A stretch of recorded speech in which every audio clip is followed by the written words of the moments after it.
அனைத்து நல்லுள்ளங்களுக்கும் வணக்கம். நான் உங்கள் ரவிக்குமார். இது நம்ம 26வது அப்டேட்டை பார்த்துட்ருக்கோம். ஈரான் 24வது வேவை இஸ்ரேலும் மற்றும் அரபு நாடுகளை நோக்கி அனுப்பியிருக்காங்க. அதுதான் வித்தியாசம். ஸோ நம்ம update number 26, Iran true promise number 24 சொல்லியிருக்காங்க. ஏன்னா இப்போ நம்ம காலையில் அதிகாலை இந்திய நேரப்படி ஒரு 6 மணி இருக்கும், இல்லைனா ஒரு 5 o'clock இருக்கும். அப்போ ஒரு பெரிய பாலிஸ்டிக் மிசைல்ஸ் ஒரு 20 பக்கம் எல்லாத்துக்கும் சேர்த்தி, ஒரே நாடுகள் மீது இல்லை, எல்லாத்துக்கும் சேர்த்தி அனுப்பியிருக்காங்க. அது ஒரு சம்பவம். அது இல்லாமல் அங்கே ஈரானுடைய தலைநகர் தெஹரானில் மஹ்ராபாத் அப்படின்ற ஒரு விமான நிலையம், இன்டர்நேஷ்னல் விமான நிலையம் முழுமையாக தாக்குதல். இதுவரை இல்லாத ஒரு தாக்குதல். அது எப்படி இதுவரை இல்லாத ஒரு தாக்குதல் அப்படின்னா, ஒரு இடத்துல கான்ஸ்டண்ட்டாக ரவுண்டு கட்டி 1 மணி நேரத்துக்கு மேலே தாக்கல் நடத்துகிறாங்க. ரொட்டேஷன் பேஸில் அமெரிக்காவும் இஸ்ரேலும் அப்படி குலுங்கியிருக்கும்னு நினைக்கிறேன். கிட்டத்தட்ட அந்த ஏரியா பகுதியை அந்த அளவுக்கான தாக்குதல்கள், அங்கே இருக்கக்கூடிய பதிவுகள்லாம் பார்க்கும்போது ஆல்மோஸ்ட் விடிய தாக்கல் நடத்தியிருக்காங்க. அந்த குறிப்பிட்ட ஒரு ஏரியாவையும் சுற்றி இருக்கக்கூடிய தெஹரானுடைய சூழ்நிலையும், இவங்க ஈராக்கினுடைய பகுதிகளிலும் மற்ற அங்கே அரபு நாடுகளுடைய முக்கிய நிலைகள் மீதும் இஸ்ரேலினுடைய டெல்லவியூ மீதும் மறுபடியும் ஒரு பெரிய ஒரு தாக்குதலுக்கான ஏவுகணையை அமைச்சிருக்காங்க. ஸோ நம்ம இப்போ பரபரப்பான ஒரு சூழ்நிலை, அங்கே இருக்கக்கூடிய சம்பவங்கள் என்ன, அங்கே இருக்கக்கூடிய பதிவுகள் என்ன, எல்லாத்தையும் நம்ம பார்க்க போகிறோம். வீடியோ பதிவுகள் பார்க்க போகிறோம், வரைபடங்களை பார்க்க போகிறோம். கம்ப்ளீட்டாக உங்கள் கண்ணு முன்னாடி என்னவோ விஷுவலாக கொண்டு வந்து சேர்த்த போகிறேன். நேற்றைய நிகழ்வுகள், நேற்று இரவு நடந்த நிகழ்வுகள், அடுத்து என்ன நடக்கும்ன்றதான் நம்ம பேச போகிறோம். நம்ம நேற்று இரவு பதிவு பார்க்கல அப்படின்னா டீட்டெயிலாக சப்போஸ் பார்த்துருங்க. ஏன்னா நான் 2 விஷயம் சொன்னது இன்றைக்கி நடந்திருக்கு. ஒரு எக்ஸாம்பிள் ஒன்று சொல்கிறேன். யூகேனுடைய டெப்டி பிரைம் மினிஸ்டர் என்ன சொல்லியிருக்கிறாருன்னா, சைப்ரஸ் தீவு நேட்டோ நாடுகளுக்கு சொந்தமான ஒரு தீவு தான், அதனால் அதுக்கு நம்மளும் சேர்ந்து தான், நாங்கள் மட்டும் போய் அடிக்கணும்லாம் கிடையாது, நேட்டோ நாடுகளும் சேர்ந்து தான் போய் அடிக்கணுன்ற மாதிரி சொல்லியிருக்காங்க. பதில் நடவடிக்கை எடுக்கணும் அப்படின்னா. அப்போ நம்ம நேற்று என்ன சொன்னோம், வழக்கமாக யூகே இண்டிவிஜுவலாக போயிட்டு அமெரிக்கா கூட தாக்கல் நடத்தாது, போனால் கூட்டமாக தான் போவாங்க, கூட்டமாக தான் சத்தம் போடுவாங்க அப்படின்னு நேற்று சொன்னோம் இல்லையா. அதற்கான பதில்கள் கிடைத்து விட்டது. நேட்டோ நாடுகள் மீது தாக்கல் நடத்தி விட்டது ஈரான். இனி முடிவெடுக்க வேண்டியது நேட்டோ நாடுகள், நாங்கள் எப்படி தனியாக போகிறதுன்ற மாதிரி தான் சொல்ல வராங்க யூகேனுடைய டெப்டி பிரைம் மினிஸ்டர். மற்றொரு நிகழ்வு நடந்திருக்கிறது அசர்பைஜானில் என்ன சொன்னன்றதை அப்படியே மனசுக்குள்ளே போட்டுகிட்டே இருங்க. நம்ம பதிவுக்குள்ளே போயிட்டே இருக்கலாம். நேராக நம்ம இன்றைக்கி தரையிறங்கக்கூடிய பகுதி ஃபஸ்ட்டு நம்ம ஈரானில் இறங்குறோம். அதுக்கப்புறம் கொஞ்சம் மாறி வந்துகிட்டே இருக்கிறோம், இந்த பக்கமும் அந்த பக்கமும். வாங்க நண்பர்களே, வீடியோக்குள்ள போகிறதுக்கு முன்பு நீங்கள் நம்ம சேனலை சப்ஸ்கிரைப் பண்ணிட்டு வாங்க. மறக்காம பெல் பட்டனை கிளிக் பண்ண ஆல் ஆப்ஷன்ஸ் கொடுங்க. வீடியோ கொடுக்கலாம்.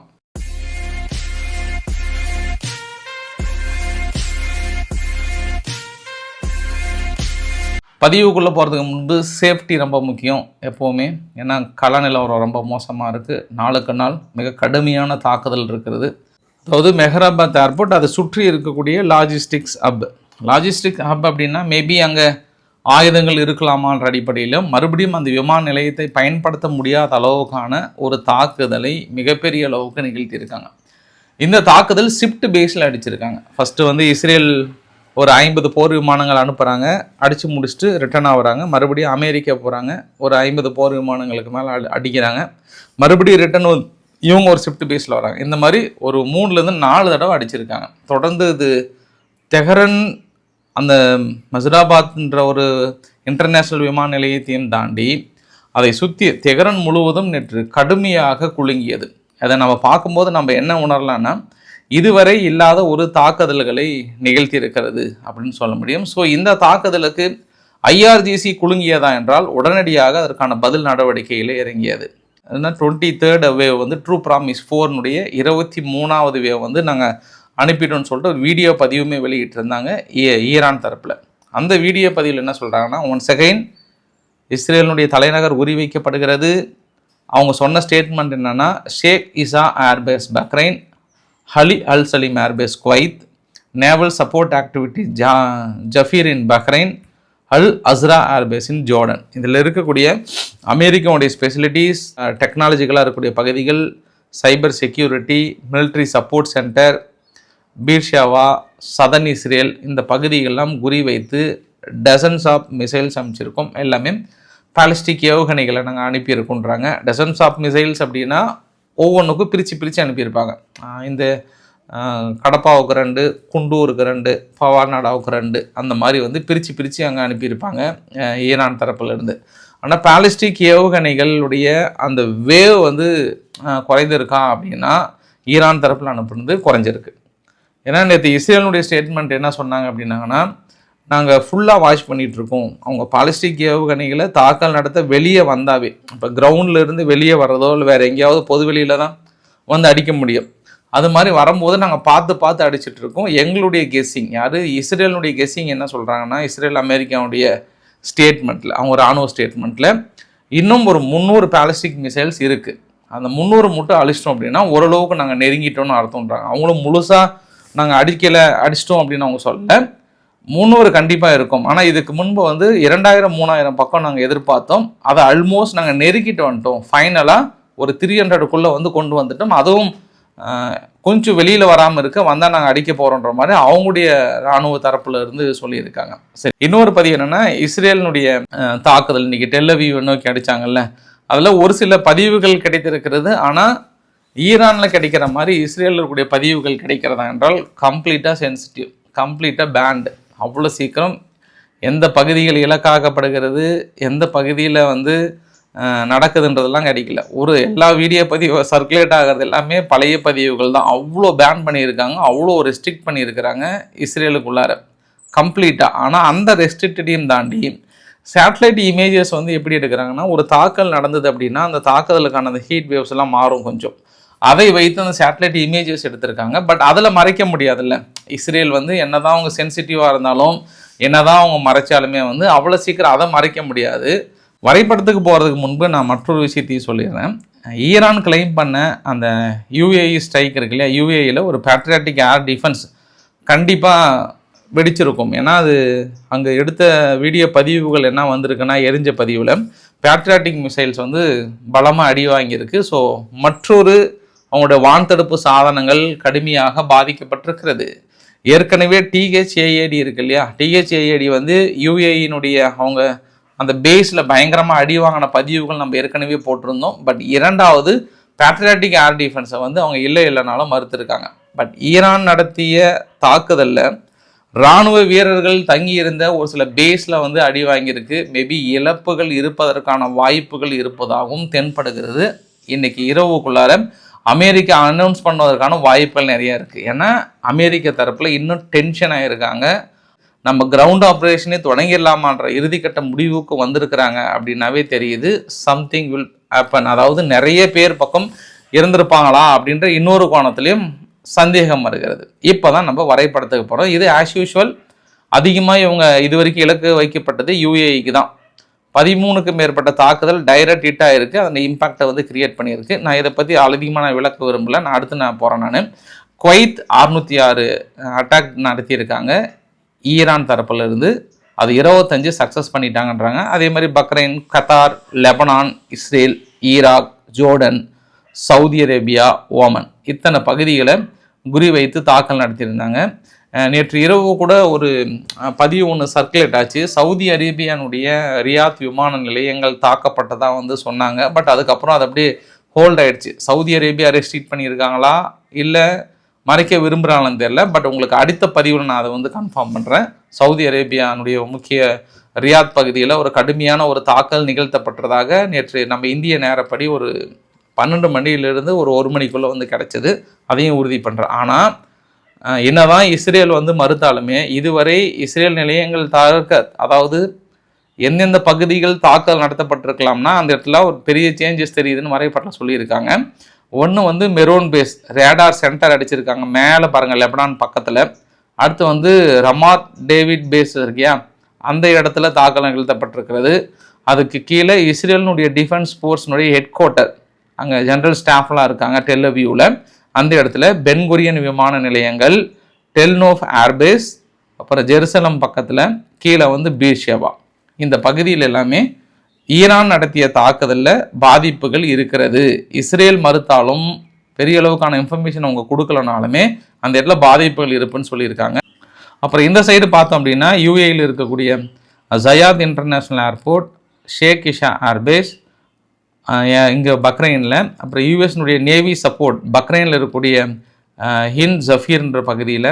அதுக்கு மேலே பார்த்தோம்னா அங்கே ஒரு கேம்ப் இருக்குது, யூஎஸ்னுடைய மரைன் கேம்ப் இருக்குது, ஹரிஃப்ஜான். இந்த பகுதியை தான் ரொம்ப குறிவைத்து சொல்லிகிட்டே இருக்கிறாங்க அமெரிக்கா. இந்த பகுதியில் தான் அந்த மரைன் காப் தங்கியிருந்த பகுதியில் அடிச்சிட்டோம், அந்த இடத்துல 300 பேர் இறந்துருப்பாங்க, 400 பேர் இறந்துருப்பாங்கன்ற மாதிரி சொன்னாங்க இல்லையா. அது அந்த பகுதியை தான் குறி வச்சு சொல்கிறாங்க. அதையும் அதை தான் நான் சொன்னேன் நான். அதுக்கு கீழே இருக்கக்கூடிய மற்றொரு ஹஷ் சுபாயா போர்ட் இந்த பகுதி, அப்புறம் மேலே அல் ஹரார் ஏர்பேஸ், இது எல்லாமே குறி வைத்து தொடர்ந்து அடுத்தடுத்த இலக்குகளாகப்பட்டு பாதிக்கப்பட்ட பகுதிகளாக சொல்லலாம். நம்ம இன்னொரு ஆதாரங்களும் உங்களுக்கு காட்ட விரும்புகிறேன். டெல் அவீவ் நேற்று தாக்குதல் இலக்காகப்பட்ட பதிவுகளும் வீடியோ பதிவுகளும், அங்கே ஒரு சில நபர்கள் ஆர்வக்குழாலாம் எப்பவுமே இருப்பாங்கல்ல, அந்த பதிவுகளில் கிடைச்சது. ஏன்னா என்னதான் அரசாங்கங்கள் பெரிய அளவுக்கு கட்டுப்பாடு போட்டாலுமே செல்லுக்கிற வரைக்கும் அவ்வளோ சீக்கிரம் முடியாதுல்ல. அதை எடுத்து டக்குன்னு எக்ஸ்தளத்தில் போட்டுருவாங்கள்ல. அதன் அடிப்படையிலையும் அது இல்லாமல் அந்த தாக்கல் நடத்துறதுக்கு முன்பு மேலே வேவ போதில்ல, இங்கே ஜோர்டன்லேருந்து நீங்கள் தடுக்க முடியாது. அவங்க ஜோர்டன்லேருந்து இப்போ பாலஸ்தீனத்துக்குள்ளே இருக்காங்கல்ல மக்கள், அவங்க எடுத்து போடுறாங்க, லெபனான்லேருந்து எடுத்து போடுறாங்க. அந்த மாதிரி பதிவுகள் உள்ளேயும் ஒரு சில நியூஸ் சேனல்லாம் அலோவ் பண்ணியிருக்காங்க. அந்த நியூஸ் சேனல் எடுத்து வெளியிட்டிருக்காங்கன்றது ஒரு கூடுதல் தகவலாக பார்க்க முடியுது. இது டெல் அவீவில்.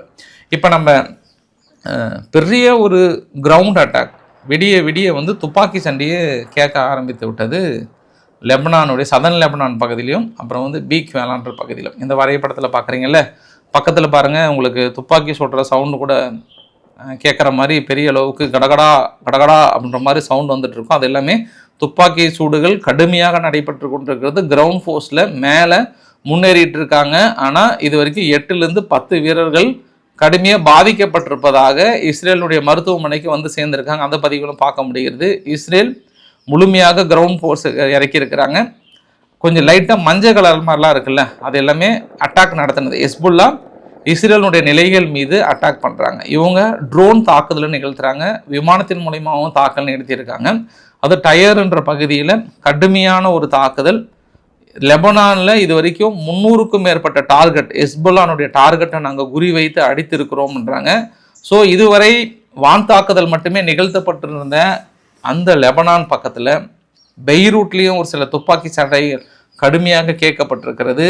பீக் வேலான்னு சொல்லிட்டு அந்த பகுதியில் பெய்ரூட்டில் கேட்டிருக்கு அப்படின்னா ஒருவேளை லெபனான் இராணுவத்திற்கும் ஹெஸ்புல்லாவுக்கும் மோதல் வந்துருச்சா, அந்த ஆங்கிளில் பார்க்கலாம். பீகா வேலின்றது இந்த பக்கம் ஈராக்கினுடைய எல்லை பகுதியிலிருந்து உள்ள நுழையக்கூடிய பகுதி. அந்த பகுதியில் கடுமையான ஒரு துப்பாக்கி சூடு நடந்திருக்கிறது. இஸ்ரேலிருந்து உள்ள நுழையக்கூடிய பகுதி. அப்போ அந்த யுத்தம் மிக கடுமையாக இருக்கிறது என்பதை நம்மளால் புரிந்து கொள்ள முடிகிறது. அடுத்து மிக முக்கியமான பதிவு ஈரான். ஈரானை நம்ம மறுபடியும் சொல்லப்படுகிற விஷயம் என்னென்னா, அந்த ஈராக் ஒட்டி இருக்கக்கூடிய பகுதியில் கடுமையான தாக்குதலை நிகழ்த்தியிருக்காங்க. இந்த வரைபடத்தில் பார்க்குறோம் இல்லையா, இந்த ஈராக் ஒட்டி இருக்கக்கூடிய பகுதியில் 1 இருக்கிற நம்பர், அது கீழே 1 நடந்த இன்சிடென்ட்டும் போட்டிருக்காங்க. வேணா இது முடிஞ்சதுக்கப்புறம் உங்களுக்கு வீடியோ பதிவுமே இருக்குது, அதுக்கு நான் அட்டாச் பண்ணுறேன் நான். அந்த இடத்துல போலீஸ் பில்டிங் ஒன்று இருக்குது, உரிமையான்னு சொல்லிட்டு. அந்த போலீஸ் பில்டிங்கை கம்ப்ளீட்டாக மறுபடியும் யூஸ் பண்ண முடியாத மாதிரி பண்ணிட்டாங்க. ஸோ அந்த ஏரியாவை கிளியர் பண்ணி கொடுக்குறாங்க. அடுத்து 2 நம்பர் இருக்குது பாருங்கள், கரம்ஹார் அப்படின்ற ஒரு பகுதி இருக்குது. அந்த இடத்துல மேபி அவங்க ஆயுதங்கள் இருந்திருக்கலான்ற அடிப்படையில் அடிச்சிட்டு இருக்காங்க. அடுத்து 3மே அதே தான். ஸோ இந்த பகுதி எல்லாமே ஆல்மோஸ்ட் கம்ப்ளீட்டாக ஐஆர்ஜிசியை டவுன் பண்ணுன்றதை குறி வைத்து அடிக்கிறாங்க. 1, 2, 3, 4, 5 இது எல்லாமே அவங்க சும்மாலாம் நம்பர் போடல, அதுக்கான வீடியோ பதிவுகள் தாக்கல் நடத்தின பகுதிகளும் போட்டிருக்காங்க. 6 பார்த்தோம் அப்படின்னா அவங்க ஐடிஎஃப்னுடைய ஐஆர்ஜிசினுடைய பேஸ், அந்த ஐஆர்ஜிசினுடைய பேஸை கம்ப்ளீட்டாக இல்லாத அளவுக்கு பண்ணிட்டாங்க. அஸ்வாஸ் 7 அஸ்வாஸ்ன்ற பகுதி ஐஆர்ஜிசியோட ஃபெசிலிட்டிஸ் இருக்கக்கூடிய பகுதி. மேசிவ் ஏர் ஸ்ட்ரைக் நடந்திருக்கு. அப்போ ஐஆர்ஜிசியை டவுன் பண்ணணும்னு நினைக்கிறாங்க. இது இல்லாமல் அமெரிக்கா என்ன பண்ணிட்டாங்க, இண்டிவிஜுவலாக தெஹ்ரான் மீதும் தாக்கல் நடத்தப்பட்டிருக்கிறது. இது நேற்று இரவு 12 மணிக்கு உள்ளீங்க. உடனே இப்போ நான் சொன்னது காலையில் விடிய நடந்த தாக்குதல். நான் இது உங்ககிட்ட சொல்கிறது நேற்று இரவு வரைக்கும், நேற்று நைட் பகல் ஃபுல்லாக நடந்த தாக்குதல். அதில் பேந்தர் அப்பாஸ் பாருங்கள், பெரிய அளவுக்கு தாக்கல் தொடர்ந்து நிகழ்த்திட்டே இருக்கிறாங்கன்றது ஒரு கூடுதல் தகவல். இது ஈரானுடைய நிகழ்வுகள். இப்போ நான் உங்களுக்கு இன்னொரு ஒரு வீடியோ பதிவு நான் உங்ககிட்ட அட்டாச் பண்ணுறேன்னு சொல்லியிருந்தேன் நான். இது ஹெட் குவார்ட்டர், போலீஸினுடைய ஹெட் குவார்ட்டர்ஸ் இது. அது இல்லாமல் லா என்ஃபோர்ஸ்மெண்ட் ஃபெசிலிட்டிஸ், அதாவது தெஹ்ரானுக்குள்ளே இருக்கக்கூடிய ஒரு கட்டிடங்கள், தீர்ப்பு கொடுப்பாங்கல்ல, லா மேக்கர்ஸ், ஜட்ஜஸ் எல்லாம் தீர்ப்பு கொடுப்பாங்கல்ல, அந்த மாதிரி கட்டிடங்களும் கூட முழுமையாக அழிச்சிட்டாங்க அப்படின்னு சொல்கிறாங்க. இப்போ ஈரான் என்ன ஒரு பெரிய ஒரு சர்ப்ரைஸ் இந்த பக்கம் கொடுத்துருக்காங்கன்னா, அங்கே ஈராக்கில் இருக்கக்கூடிய நேற்று சொன்னல பஸ்ரா அப்படின்ற ஒரு ப்ராவினன்ஸ்குள்ளே அடித்த அடி தான். ஏன்னா அங்கே அமெரிக்காவுடைய வீரர்கள் தங்கியிருந்த ஒரு ஹோட்டல் பகுதின்னு சொல்கிறாங்க. அந்த ஹோட்டல் பேர் வந்து இராஜன் ரோட்னா ஹோட்டல் எர்பில் இருக்குது. அந்த இராஜன் ரோட்னா ஹோட்டலில் ஒரு முகப்பு வாயில் முன்னாடியே ஒரு ட்ரோன் போய் அட்டாக் ஆகிருக்கு. மேபி எத்தனை பேர் சேதாரம் என்னன்னு முழுமையான தகவல் வரல. அந்த கட்டிடமே இடிஞ்சு சரிஞ்சுதான்லாம் இல்லை, அந்த முகப்பில் அடிச்சிருக்காங்க. அந்த இடத்துல வந்து பற்றி எரிஞ்சிட்ருக்கு. அங்கே ஈரான் எதன் அடிப்படையில் தாக்கல் நடத்தியிருக்காங்கன்னா கண்டிப்பாக அமெரிக்க வீரர்கள் தங்கியிருக்காங்க, ஏன்னா கிரவுண்ட் ஃபோர்ஸ் ஸ்டார்ட் பண்ணுறதுக்கு தங்கியிருக்காங்கன்ற அடிப்படையில் நடத்துகிறாங்க. அது இல்லாமல் நேற்று அதாவது விமானங்கள் கார்கோ விமானங்களில் ஆயுதங்களை கொண்டு வராங்கல்ல, ஃபஸ்ட்டு கொண்டு வந்து ஜோர்டன் இங்கே இருக்கக்கூடிய பகுதியெல்லாம் பயங்கரமாக இறக்குறாங்க. இதுவரை இல்லாத ஒரு ஆக்டிவிட்டி கண்டினியூஸாக வந்துகிட்டே இருக்குன்னு வச்சுக்கோங்களேன். பெரிய அளவுக்கு ஆயுதங்கள் மறுபடியும் வருது. அங்கே வந்ததுக்கப்புறம் மறுபடியும் அங்கேருந்து ஸ்பெஷலாக வந்து ஈராக்கு கொண்டு வந்து சேர்த்துறாங்க. அப்போ என்னவா இருக்கும், ஒரு கண்டினியூஸ் ஆக்டிவிட்டியாக இருந்துகிட்டே இருக்குது. அப்போ கிரவுண்ட் ஃபோர்ஸுக்கு கொண்டு வந்து சேர்த்துறாங்களா, அந்த ஆங்கிளில் பார்க்கலாம். அதற்கான நடவடிக்கைகள் தெரியுதான்னு பார்க்கலாம். அதனால் அங்கே அமெரிக்க இன்ஜினியர்ஸ் அண்ட் லாஜிஸ்டிக் கம்பெனி ஒன்று இருக்குது பஸ்ராவில். அந்த இடத்துலையுமே வந்து இவங்க பாலிஸ்டிக் ஏவுகணைகளே தாக்கல் நிகழ்த்தி இருக்காங்க. அப்புறம் அங்கே கம்பெனி கேபிஆர் அப்படின்னு சொல்லுவாங்க பஸ்ராவில், கேபிஆர் கம்பெனி மீதும் ஒரு ட்ரோன் அட்டாக் வந்து நடத்தியிருக்காங்க. ஸோ இத்தனை தாக்குதல் ஈராக்கில் இருக்கக்கூடிய முக்கிய நிலைகள் மீது, அமெரிக்க நிலைகள் மீது தாக்குதலே நிகழ்த்தி கொண்டே இருக்கிறது. இந்த கிரவுண்ட் ஃபோர்ஸ் வர்றதுக்கு முன்னாடியே அவங்கள வீக் பண்ணணும்னு நினைக்கிறாங்க ஈரான். ஆனால் அமெரிக்காவும் இஸ்ரேல் என்ன நினைக்கிறாங்கன்னா, நம்ம உள்ள நுழையிறதுக்கு முன்னாடி ஈரானில் இருக்கக்கூடிய மொத்த பேஸையும் நம்ம கிளியர் பண்ணி வைக்கணும் அப்படின்னு நினைக்கிறாங்க. நம்ம ஒரு விமான நிலையங்கள் தாக்கல் நடத்தப்பட்டால் என்ன மாதிரியான ஒரு சூழ்நிலை இருக்கும், மறுபடியும் பயன்படுத்த முடியுமா படுத்த முடியாதான்றதுக்கான பதிவு உங்களுக்கு நான் காட்ட விரும்புகிறேன். இது வந்து ஹமடான் ஏர்பேஸ், அதாவது ஈரானில் இருக்கக்கூடிய ஹமடான் ஏர்பேஸில் அங்கே நிறுத்தி வைக்கப்பட்ட விமானங்களும் ஓடுதளங்களும் மறுபடியும் அவங்க சரி பண்ணாமல் பாருங்கள். இது வந்து சேட்டலைட் இமேஜஸ் மேலேருந்து பார்க்கும்போது இவ்வளோ சின்ன சின்ன ஹோல்ஸ்ன்னு நினச்சிடாதீங்க. மக்க போகும்போது பார்த்தோம்னா ஒரு பெரிய ஒரு 10 அடி பள்ளமாக இருக்கும் ஒன்றும், அந்த அளவு மிகப்பெரிய ஒரு தாக்குதலாக இருக்கும். அதுக்கப்புறம் உங்களுக்கு ஒரு சில இமேஜஸ் கூட நான் ஷேர் பண்ண விரும்புகிறேன். நான் இது வந்து சிராஸ் ஏர்போர்ட்லேருந்து எடுத்தது. இது அங்கே நிறுத்தி வைக்கப்பட்டிருந்த 276 C-130 SU-22 ட்ரெஸ் ஆனதை பார்க்க முடிகிறது. சரி, நேற்று அங்கே கிடைச்ச தகவல், அமெரிக்காவுடைய தகவல் என்ன சொல்கிறாங்கன்னா, என்பிசி நியூஸ் போன்ற சோர்சஸ்லாம் வந்து என்ன சொல்கிறாங்கன்னா, ட்ரம்ப் அவர்கள் கிரவுண்ட் ஆப்ரேஷனே வந்து ஃபுல்லாக தொடங்கிடலாமான்ற ஆலோசனையில் ரொம்ப நேரம் ஈடுபட்டதாக, வார் டிபார்ட்மெண்ட்டுக்கிட்ட ஈடுபட்டதாக சொல்கிறாங்க. ஏன்னா ஈரான் தொடர்ந்து இந்த ரிஜிம் சேஞ்சுக்கு ஒத்து வர மாட்டேன்றாங்க. அதனால் முழு ஈரானையும் தனது கட்டுப்பாட்டுக்குள்ளே கொண்டு வந்துடலாமான்னு நினைக்கிறாங்க. ஆப்கானிஸ்தானை கொண்டு வந்தாங்கல்ல அந்த மாதிரி. ஆனால் அது எந்த அளவுக்கு சாத்தியம்னு தெரியல. ஒரு நாட்டுக்குள்ளே போயிட்டு முழுமையாக அது கொண்டு வரணும் அப்படின்னா எத்தனை வருஷம் உங்களால் சக்ஸஸ் பண்ணிட முடியும்? கிரவுண்ட் ஆப்ரேஷன் இறங்கிட்டாவே அது 1 வருஷம் 2 வருஷம்லாம் இல்லை, குறைஞ்சது ஒரு 15 வருஷம் 20 வருஷம் திட்டமாக இருக்கும். ஏன்னா இவங்க ஆப்கானிஸ்தான் உள்ள முழுமையாக பிடிக்கிறதுக்கு 12-13 வருஷத்துக்கு மேலே ஆகிடுச்சு. நம்ம பார்க்குறோம்ல, அங்கே ரஷ்யா உக்ரைனில் ஒரு சின்ன பகுதியை பிடிக்கிறதுக்கே அந்த அளவுக்கு இருக்குது. அது இல்லாமல் இவங்க வந்து லாஜிஸ்டிக்கெல்லாம் தடுக்க முடியாது. என்ன காரணம் அப்படின்னா, சீனாவும் ஈரானும் ஒட்டி இருக்குது. இப்போ தனியாக இருந்தால் கூட நீங்கள் வந்து கண்டுபிடிச்சிடலாம், கொடுக்குறாங்க செய்கிறாங்கன்னு சொல்லிட்டு நீங்கள் பெருசாக பண்ணலாம். நாங்கள் சீனா இல்லைனாலுமே சாதாரணமாக உள்ளே அனுப்பிட்டே இருப்பாங்க. அங்கே ரஷ்யாவும் ஈரானும் ரொம்ப ஒட்டி தான் இருக்குது. அதனால் இவங்களால கெஸ் பண்ணவே முடியாது. பட் ஆனால் அவங்க பிடிவாதமாக இருக்கிறாராம், இல்லை கிரவுண்ட் ஃபோர்ஸ் அனுப்பியே ஆகணும்னு. எதை பேஸ் பண்ணி சொல்கிறாங்கன்னா, அடுத்த மற்றொரு போர்க்கப்பல், இதுதான் வேர்ல்டுலே மிகப்பெரிய ஒரு லார்ஜஸ்ட் வார்ஷிப்னு சொல்கிறாங்க, USS ஜெரால்ட் ஆர் ஃபோர்டு. கிட்டத்தட்ட 1,00,000 டன் நியூக்ளியர் பவர்டு உள்ள சூப்பர் கேரியர், 75 போர் விமானங்கள் சுமந்து சென்றது சூயஸ் கேனல் கிட்ட இப்போ இருக்குது. சூயஸ் கேனல்லேருந்து ரெட் சி வழியாக கடந்து வந்துட்டுருக்கு. கிட்டத்தட்ட 3வது கப்பல் வந்து களத்தில் இறங்குகிறது. சரி, இது 3வது கப்பல். 2வது கப்பல் தான் மத்திய தரைக்கடல் பகுதியில் அங்கே ஓட்டி இருந்தது. இப்போ கிராஸ் பண்ணி இங்கே வராங்க, செங்கடல் கிட்ட வராங்க. செங்கடல்லிருந்து அங்கே போகிறாங்களா இல்லை அங்கேருந்து தாக்கல் நடத்துனாங்களான்னு தெரியல. ஒருவேளை ஹவுதிகள் ஏதாவது தாக்கல் நடத்த போகிறாங்களா, அவங்கள அடிக்கிறாங்களான்னு தெரியல. ஆனால் இந்த தடவை ஹவுதிகள் பாவம் ரொம்ப அமைதியாகிறாங்க, குட் பாய்ஸாக இருக்கிறாங்க. வேண்டாம், நம்ம கொஞ்சம் அமைதியாகலான்னு முடிவு எடுத்துட்டாங்க. நான் ஏற்கனவே சொன்னது தான், நிறைய பேர்த்துக்கு அது கருத்து வேறுபாடு இருக்கலாம். ஆனால் ஹவுதிகள், ஏமன் பக்கத்தில் விட ஹவுதிகள் இந்த தடவை ஏதாவது அடித்தாங்கன்னா செஞ்சாங்கன்னா சவுதி மூலியமாகவே சவுதியினுடைய பேஸை பயன்படுத்தி முழுமையாக நம்மளை அடிச்சிருவாங்கன்ற எண்ணத்தில் அமைதியாக இருக்கிறாங்க. இல்லை அதையும் மீறி ஹிஸ்புல்லா மாதிரி வால்வாசாவா போராட்டத்தில் இறங்குறாங்களா அப்படின்றது முடிவெடுக்க வேண்டியது அவங்களுடைய பொறுப்பு. ஆனால் ஸ்டில் நோ ஹவுதிகள் வந்து கண்டிப்பாக பயந்து அமைதியாயிட்டாங்க. நம்ம இந்த நேரத்தில் நம்ம தொட்டோம்னா நம்மளை முழுமையாக முடிச்சிருவாங்க அப்படின்ற ஒரு எண்ணத்தில் ஏற்கனவே பொருளாதார ரீதியாக சரியான அடி. அதனால் கொஞ்சம் சவுதி அரேபியாவுடைய கண்காணிப்பில் அடைக்க வைக்கப்பட்டிருப்பதாக வந்து சொல்லப்படுகிறது. அங்கே இருக்கக்கூடிய தகவல் நேற்றைய இரவே ட்ரம்ப் அவர்கள் அவசரமாக லாக்கின் ரேதான் போயிங் போன்ற சிஇஓஸ் எல்லாமே டிஃபென்ஸுடைய சிஇஓஸ் எல்லாம் கூப்பிட்டு எவ்வளோ சீக்கிரம் உங்களால் ஆயுதங்களை அர்ஜென்ட்டாக ப்ரொடக்ஷன் பண்ண முடியுமோ சீக்கிரம் ப்ரொடக்ஷன் யூனிட்டை விரைவுபடுத்துங்க, ஐரோப்பாவுக்கு கொடுக்காதீங்க, எந்த நாடுகளுக்கு அக்ரிமெண்ட் நம்ம போட்டிருந்தாலும் கேன்சல் பண்ணுங்க, எல்லாமே இங்கே திருப்பி விடுங்க அப்படின்றாங்க. அப்போ இதையுமே என்ன சொல்கிறாங்கன்னா ஒரு லாங் பீரியட் அட்டாக்கை தான் பார்க்குறாங்க. 1 வாரம் 2 வாரம் அப்படின்றதுக்கான ஒரு அட்டாக்காக இந்த சிஇஓஸ்லாம் பார்க்கல. அவங்க நேற்று இந்த மீட்டிங் 2-3 மணி நேரம் முடிஞ்சதுக்கப்புறம் இந்த சிஇஓஸ் அவசரமாக கூப்பிட்டு அவங்கக்கிட்ட மீட்டிங் நடத்தி இது வரைக்கும் நீங்கள் எந்தெந்த நாடுகள்கிட்ட ஒப்பந்தம் போட்டிருக்கீங்களோ அந்த நாடுகளோட ஒப்பந்தம்லாம் கேன்சல் பண்ணிவிட்டு வாங்க அப்படின்ற மாதிரி வந்து சொன்னதாக கேள்விப்பட்டிருக்கேன். ஸோ பார்க்கலாம் என்ன நிகழ்வு நடக்கிறது என்று பார்க்கலாம். நேற்று உங்ககிட்ட ஒரு வார்த்தை சொன்னேன், அசர்பைஜானுடைய எல்லை பகுதி, அதாவது ஈரானுடைய எல்லை பகுதியில் பெரிய அளவுக்கான இராணுவ வாகனங்கள்லாம் அணிவகுத்து நின்றுருக்குங்க அப்படின்ற மாதிரி சொன்னல. அதில் என்ன ஒரு சேஞ்சஸ், மேபி அங்கே இருக்கக்கூடிய பாக்குன்ற பகுதியில் ஒரு பெரிய எண்ணெய் கிணறு இருக்குது, அதெல்லாம் பைப்லைன் பெருசாக இஸ்ரேலுக்கு போயிட்டு இருக்கு இல்லையா, அதை அடிப்பதற்கான வாய்ப்புகள் இருக்குது அப்படின்ற மாதிரி சொன்னோம் இல்லையா. கரெக்டாக ஒரு 7 பேர்த்துக்கு மேலே பிடிச்சிருக்காங்க. யாருன்னா IRGCயிலிருந்து அனுப்பப்பட்ட நபர்கள். இஸ்ரேலுடைய எம்பசி அடிக்க ட்ரை பண்ணியிருக்காங்களாம், அங்கே பாக்குல இருக்கக்கூடிய முக்கிய ஆயில் டெர்மினல் அடிக்க ட்ரை பண்ணாங்களாம், கரெக்டாக கேப்சர் பண்ணிட்டாங்க. அப்போ நம்ம இது என்ன புரிஞ்சுக்கலாம்னா, அசர்பைஜான் எல்லை பகுதிக்கு மேலே சப்போஸ் அமெரிக்காவுக்கு உதவுவதற்கான வாய்ப்புகள் இருக்கான்னா கண்டிப்பாக இருக்குது. ஏன்னா அசர்பைஜான் சமீப காலமாக அமெரிக்காவின் செல்ல பிள்ளையாக மாறி இருக்கிறார். கண்டிப்பாக அமெரிக்காவுடைய கோரிக்கையை இந்த இடத்துல நிராகரிக்க மாட்டாங்க.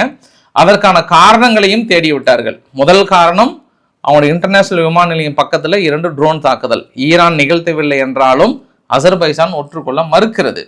2வது காரணம், அவங்க நாட்டுக்குள்ளாரியே பெரிய தாக்குதலுக்கான திட்டத்தை, அதாவது ரகசியமாக நடத்துறதுக்கான திட்டத்தை IRGC திட்டம் தீட்டியிருக்கு. நாங்கள் 7 பேர்த்த பிடிச்சிட்டோன்னு சொல்லியிருக்காங்க. 2 காரணங்கள் இப்பொழுது அசர்பைஜானுக்கு லட்டு மாதிரி கிடைத்திருக்கிறது.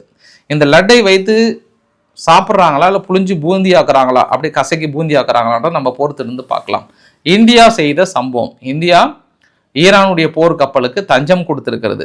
அதிலிருந்து 183 ஈரான் வீரர்களுக்கு நம்ம நாட்டுக்குள்ளே வாங்க, நீங்கள் வந்து சேஃபாக தங்கிக்கோங்க, கொச்சியில் இருக்கக்கூடிய இடத்துல நீங்கள் சேஃபாக தங்கிக்கோங்கன்னு உத்தரவு கொடுத்துருக்காங்க. அதாவது தொழில்நுட்ப சிக்கலால் இன்னும் ஒரு சில காரணங்களால் ஈரானுடைய போர்க்கப்பல் லவான் கொச்சி துறைமுகத்துக்கு வந்து தஞ்சம் அடைந்திருக்கிறது.